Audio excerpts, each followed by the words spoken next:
Hello everyone, আসসালামু আলাইকুম। আজকে একটা বিক্রির অ্যাড টিভিএস মেট্রো প্লাস। এই বাইকটার 1.5 বছর গাড়ি ইউজ করা হয়েছে, 16,000 মাইলেজ চালানো হয়েছে। বাইকটা এখনও ফ্রেশ কন্ডিশনে আছে, কোনো অ্যাক্সিডেন্ট বা কোনো কিছুই হয় নাই। ইঞ্জিনেরও একদম যেরকম কেনা হয়েছে ওই রকম ইঞ্জিন আছে, খুব ভালোই।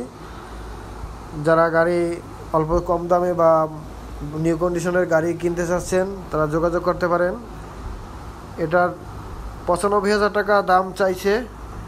যদি কেউ নিতে চান তাহলে দেখা করবেন, কিছু টাকা কমাইয়া দেওয়া যাবে। গাড়িটা একদম ফ্রেশ কন্ডিশন আছে, কোনো প্রবলেম নাই। যারা নিতে চান যোগাযোগ করবেন, ফোন নাম্বার দিয়ে দেবো, সেখানে যোগাযোগ করবেন। সবাইকে ধন্যবাদ।